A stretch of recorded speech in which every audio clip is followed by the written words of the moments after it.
Boa noite. Vamos dar início à nossa aula de Logística e Gerenciamento de Suplementos 1, onde o nosso tema de hoje é o gerenciamento da cadeia global, né? Gerenciando a cadeia global. Então, assim, as marcas e empresas globais que dominam o mundo, a empresa global revê o seu foco previamente localizado, fabricando seus produtos em outros países. Então, a lógica global é clara, pretende expandir seus negócios enquanto busca redução de custo, tá? Então, durante muito tempo, houve uma sólida tendência em direção ao marketing mundial de produtos. Então, sobre um guarda-chuva, né, comum de marcas. Então, assim, o marketing mundial de produtos da Coca-Cola, ou da Marlboro, da IBM, ou da Toyota, tá? Então, ao mesmo tempo, a empresa global, ela revê esse foco previamente localizado, fabricando e comercializando seus produtos em diferentes países, tá? Então, agora vai utilizar normalmente como se fosse uma base mundial para produção e distribuição global. Então, essa redução de custos, ela se dá mediante uma economia de escala na aquisição e na produção. Então, assim, bem como por meio de fabricação concentrada ou operações de montagem, tá? Então, assim, temos que reconhecer que, se por um lado a globalização ela é forte, pelo outro ela apresenta certos desafios, bem como, em primeiro lugar, os mercados mundiais não são homogêneos, né? Já começa por aí, porque ainda há uma necessidade de variação local em muitas categorias de produtos. Em segundo lugar, a menos que haja elevado nível de coordenação, a complexa logística de gerenciamento de cadeias de suplementos, ela pode resultar em maiores custos e lead times, tá? Estendidos. Esses dois desafios estão relacionados tanto à forma de oferecer variedade, buscada enquanto se ganha a vantagem da produção global padronizada, como se gerenciar os elos da cadeia global de fontes de fornecimento para o usuário final. Tá?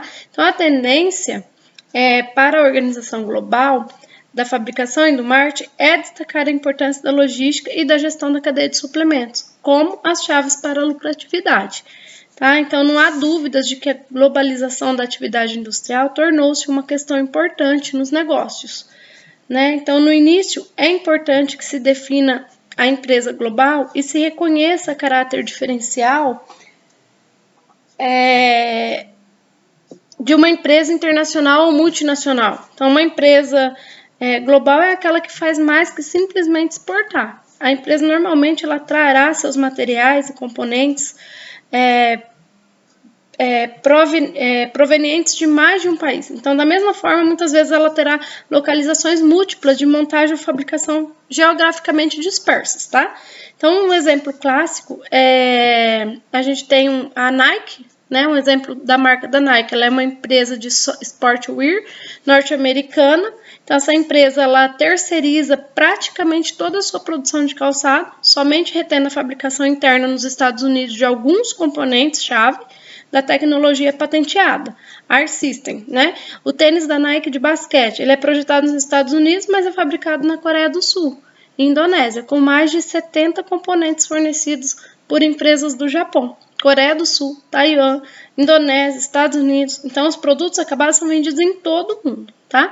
Só voltando um pouquinho aqui, no lead time, aqui embaixo, eu deixei para vocês o que seria esse lead time, tá? É o período de tempo que passa entre a chegada de um pedido e a entrega do produto ao cliente. Então, esse tempo, esse espaço de tempo é denominado por lead times, tá?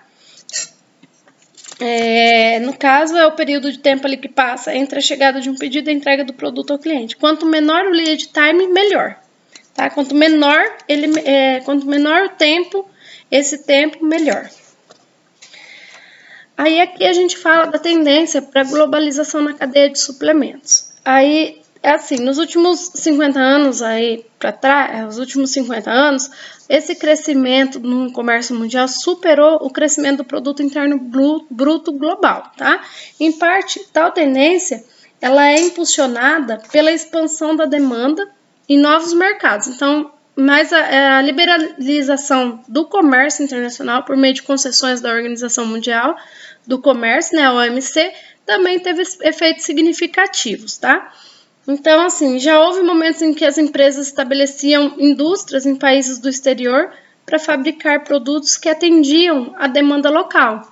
Agora, com a redução das barreiras comerciais e o desenvolvimento de uma infraestrutura de transporte global, um menor número de fábricas pode produzir em maiores quantidades para atender às demandas globais em vez das locais, tá? Então, como as barreiras ao movimento global caíram, as fontes de concorrência aumentaram. As economias recém-emergentes estão construindo suas próprias indústrias com capacidade global. Ao mesmo tempo, mudanças tecnológicas e eficiência de produção possibilitam a maioria das empresas produzir em maior quantidade com menor custo. O resultado de tudo isso agora é o excesso de capacidade em praticamente todos os setores e uma pressão competitiva muito maior. As empresas, então, elas procuram implantar as suas estratégias de logística global por meio de fábricas dedicadas, tá? Estoques centralizados e adiamento. Então, a gente vai falar um pouquinho agora dessas fábricas dedicadas, tá? Então, assim, ao limitar a variação e o mix de produtos fabricados em um único local, a empresa pode alcançar consideráveis economias de escala. Então, a ideia por trás da fábrica dedicada é simples. É limitar a variação e o mix de produtos fabricados em um único local, tá? Então, normalmente, a empresa nacionalmente orientada, ela terá uma produção local for local, tá? Quer dizer, a fábrica vai produzir toda a gama de produto para venda no país onde está instalada, tá? Tais estratégias elas se tornaram comuns uma vez que o pensamento global torna-se a mentalidade dominante. Então, no entanto, uma série de trade-offs logísticos fundamentais podem ser negligenciados, no que poderia eventualmente ser uma busca bastante apressada do status de produtor de baixo custo, por meio de economias de escala. Esse trade-offs mais óbvio é o efeito sobre o custo de transporte e o lead time de entrega. Então, os custos de embarque dos produtos, muitas vezes de valor relativamente baixo, ao longo de distâncias maiores, podem corroer algumas ou todas as economias de custo de produção, tá? Outro problema da produção dedicada, ela podem ser encontrados onde há necessidade por pacotes locais existentes, por exemplo, com a etiquetagem em línguas distintas, ou mesmo diferentes marcas embaladas para o mesmo produto, embalagens para os mesmos produtos. Então, esse problema ele poderia ser resolvido adiando-se o empacotamento final até mais perto do ponto de venda. Então, existe outro obstáculo, né? O criado por clientes que encomendam uma variedade de produtos da mesma empresa em um único pedido. Mas que agora eles são produzidos em um número de fábricas dedicadas em locais diferentes. Então, a solução aqui pode ser algum tipo de transbordo, né? Ou operação de cross-dock, que em fluxo, né?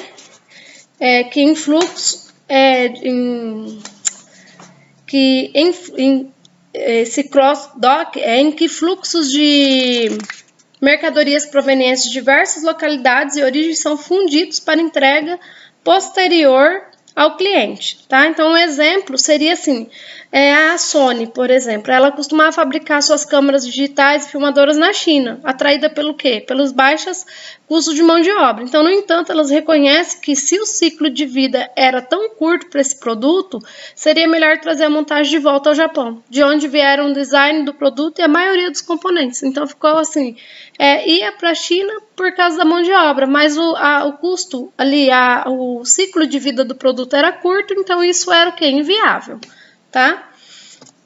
Agora aqui a gente fala da centralização de estoques, tá? Dos RDCS, Centros Regionais de Distribuições e Estoque Virtual ou Eletrônico. Então, assim, da mesma forma que o advento da globalização incentiva as empresas a racionalizar a produção em menos locais, ele também tende à centralização de estoques.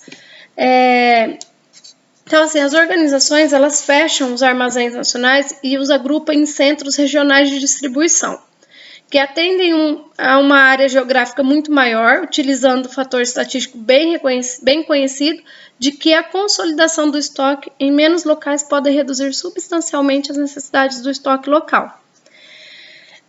Por exemplo, a Philips ela reduziu seus armazéns de produtos eletrônicos de consumo na Europa lá ocidental de 22 para 4. Da mesma forma, a Apple Computers ela substituiu seus 13 armazéns nacionais por 2 RDCs europeus. Então, exemplos semelhantes podem ser encontrados em praticamente todos os setores, tá? Enquanto que a lógica da centralização é sólida. Reconhece-se cada vez mais que pode haver ganhos ainda maiores por não se centralizar fisicamente o estoque, mas sim localizá-lo estrategicamente perto do cliente ou do ponto de produção. Embora sendo gerenciado e controlado centralmente, essa ideia de estoque virtual eletrônico, por meio do uso da informação, a organização pode alcançar a mesma redução de estoque que alcançaria com a centralização, enquanto mantém maior flexibilidade com a localização desse estoque. Ao mesmo tempo, as sanções de centralizar a manutenção de estoque físico são reduzidas, ou seja, há uma dupla movimentação, tarifas de transporte mais elevadas e canalização totais, possivelmente mais longas, tá? Então, o exemplo que a gente tem nessa situação é o Xerox, tá? Em sua gestão de negócio na Europa, ele demonstrou como pode ser obtidos grandes benefícios com a centralização do controle de estoque e com a utilização de sistema de informação, permitindo que um serviço muito superior seja prestado a seus engenheiros, com apenas metade do seu estoque total, tá? Então, é um exemplo aí de centralização de estoque. O adiamento e a localização. Então, o estoque ele pode ser mantido em um nível genérico. Maior seria a sua flexibilidade, tá? Embora a tendência por marcas e produtos globais continue, deve-se reconhecer que ainda existem importantes diferenças locais quanto às necessidades do cliente e do consumidor. E existem aí as suas vantagens da estratégia de adiamento, tá? Mesmo no mercado relativamente compacto, como o da Europa Ocidental, há muita diferença nos gostos dos consumidores. Então, naturalmente, do idioma, há grande número de mercados onde produtos padrão e globais não seriam bem-sucedidos. Por exemplo, a diferença na preferência por aparelhos domésticos, como refrigeradores e máquinas de lavar. Então, os norte-europeus, eles preferem refrigeradores maiores, porque eles fazem compra uma vez na semana e não diariamente. Enquanto o sul-europeu, que vão às compras com mais frequência, eles preferem os menores. Então, assim, do mesmo modo, os britânicos, eles consomem mais alimentos congelados do que a maioria dos europeus. Então, necessitariam de mais espaço no congelador. Então, são várias as vantagens, da estratégia de adiamento. Em primeiro lugar, o estoque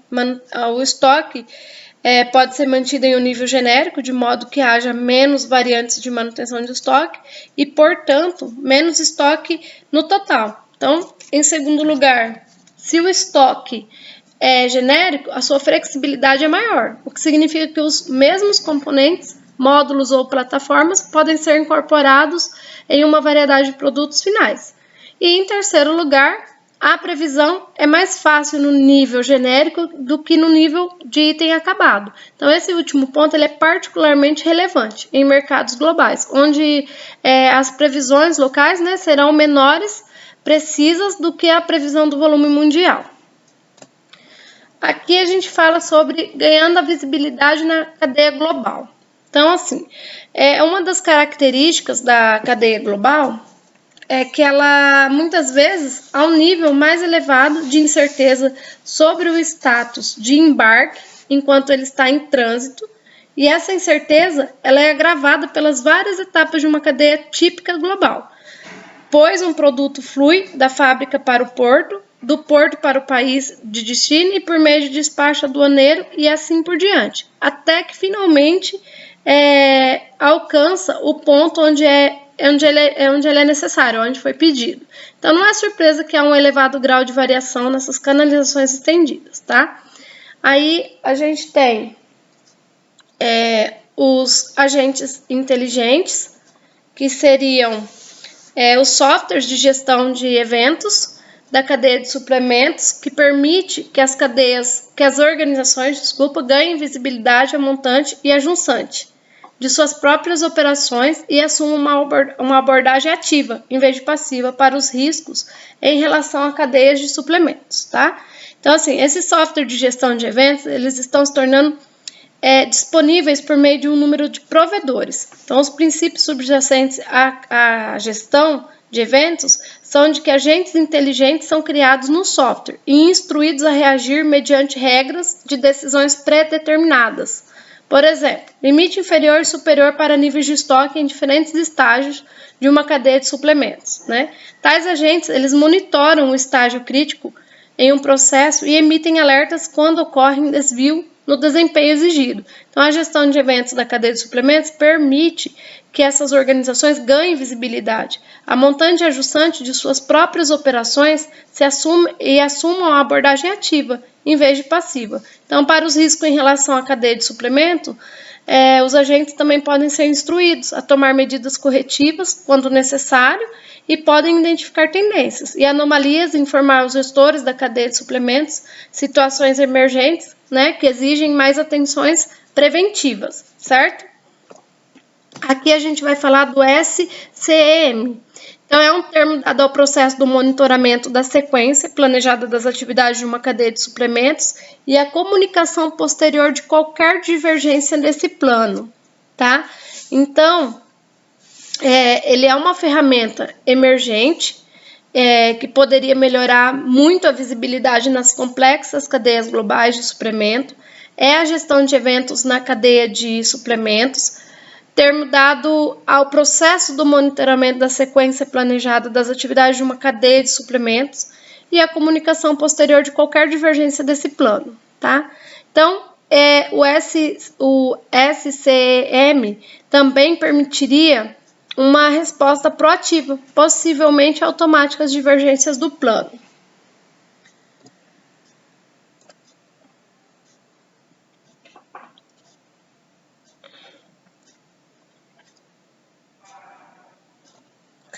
Aí vamos falar do XML. Acredito que muitos já ouviram falar, né, dos arquivos XML, que seria a linguagem Web Services, que facilita a comunicação e troca de dados entre empresas, né? A internet ela fornece os meios pelos quais os sistemas se comunicam do SCM, podem conectar até mesmo parceiros muito distantes nas cadeias globais de suplementos, tá? Então, assim,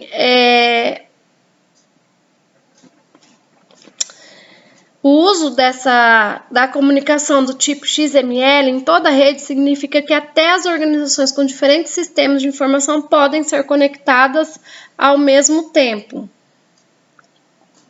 Então, o requisito fundamental, embora não seja tecnológico, né, é a disposição das diversas entidades em uma cadeia de suplemento a trabalhar de modo colaborativo e concordar em compartilhar informações, tá? Então, assim, os arquivos XML, por exemplo, as notas fiscais têm o arquivo XML. Esse XML ele pode ser importado dentro de um sistema fiscal, dentro de um sistema contábil, ele pode ser importado de modo que vai facilitar muito a vida dos contadores, né? E essa é uma linguagem web service, tá? A gente tem aqui os agentes inteligentes, que a gente já comentou ali atrás. E aqui a gente vai falar sobre a organização, organizando-se para a logística global, tá? É evidente que haverá muitas áreas em que a tomada de decisão local será preferível. Da mesma forma, a aplicação da estratégia global ainda pode ser ajustada para levar em conta as diferenças e necessidades nacionais. Então, como um equilíbrio adequado de tomada de decisões globais contra decisões locais podem ser alcançados na formulação e na implantação da estratégia de logística. Bem, como as empresas elas estenderam suas cadeias de suplemento internacionalmente e ficaram focadas, né, a enfrentar a questão de como estruturar sua organização logística global, em suas diferentes formas, essas empresas elas chegaram à mesma conclusão. Ou seja, a eficácia em logística global só pode ser alcançada com um elemento maior de centralização. Então, isso em muitos aspectos é contrário a grande parte da sabedoria convencional, que tende a argumentar que a responsabilidade da tomada de decisão deve ser devolvida e descentralizada, pelo menos para o nível estratégico da unidade de negócios. Então, como o ambiente de mercado e as características específicas da indústria serão diferentes de empresa para empresa, é perigoso oferecer soluções abrangentes, tá? No entanto, uma série de medidas está começando a surgir. Por exemplo, a estruturação estratégica e o controle global de fluxos logísticos, eles devem ser centralizados para se atingir a otimização mundial de custos. Ou então, o controle e a gestão do atendimento ao cliente devem ser alocados diante das necessidades de mercados específicos para garantir que uma vantagem competitiva seja adquirida e mantida. Tá? À medida que a tendência pela terceirização de tudo, exceto as competências essenciais, aumenta, eleva-se também a necessidade de coordenação global. E um sistema de informação de logística global é a condição necessária para permitir a satisfação de necessidades locais, como a busca pela otimização de custos globais.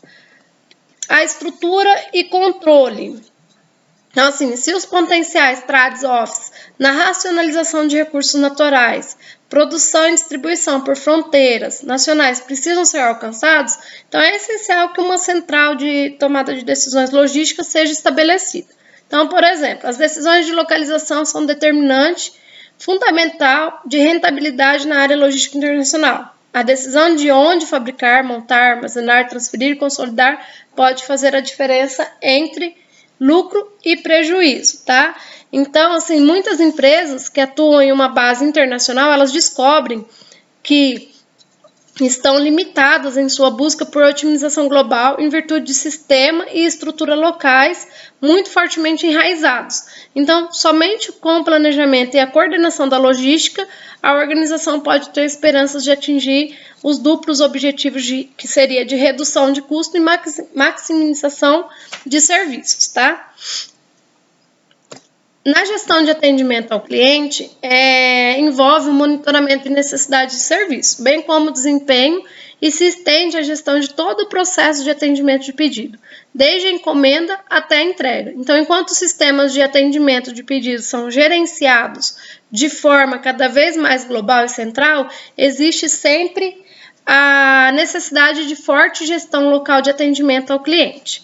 Tá? Então, assim, uma vez que os mercados locais têm suas próprias características e necessidades, há uma vantagem considerável a ser conseguida por meio da formatação de estratégias de marketing de nível local.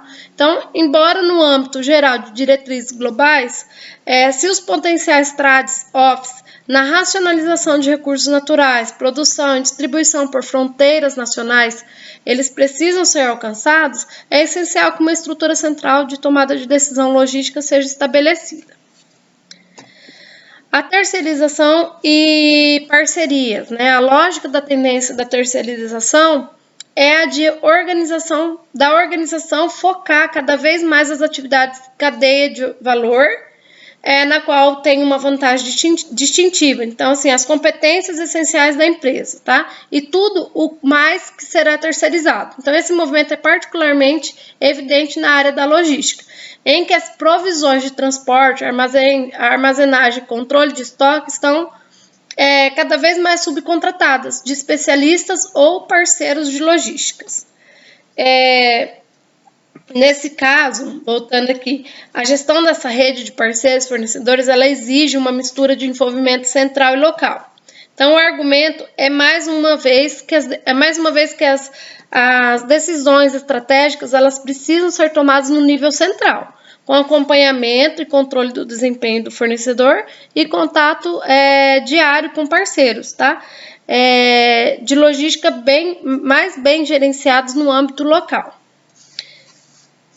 As informações logísticas. Então, aqui, a gestão da logística global na realidade, a gestão dos fluxos de informação. O sistema de informação é o mecanismo pelo qual os complexos fluxos de materiais, peças, subconjuntos e produtos acabados, eles podem ser coordenados para obter um serviço rentável. Então, Desse modo, qualquer organização com aspirações de liderança global depende da visibilidade que pode obter com fluxos de materiais, estoques e demandas ao longo da cadeia. Então, sem a capacidade para perceber pela cadeia os mercados do usuário final, compreender a demanda legítima e posteriormente gerenciar o reabastecimento em tempo virtual real. O sistema está condenado a depender de estoque dessa forma. Então, aqui a gente vai concluindo a nossa aula de hoje e a conclusão que chegamos é que, com o processo de globalização e o ambiente organizacional mais turbulento, a exigência dos clientes por serviços e preços fez com que administradores passassem a se preocupar mais com a cadeia de suplementos e a logística, que pode, proporcionar um diferencial frente à concorrência, desde que bem gerenciados. Tá? Então, portanto, pode-se concluir que a gestão da cadeia de suplementos, como um todo, pode propiciar uma série de maneiras pelas quais é possível incrementar a produtividade e, como consequência, contribuir significativamente para a redução de gastos das organizações. Então, assim como identificar maneiras de acrescentar valor aos produtos. O comércio internacional, utilizando a logística como ferramenta de interligação das cadeias produtivas, pode trazer vantagens competitivas às empresas, principalmente em tempos de crise. Obrigado, boa noite.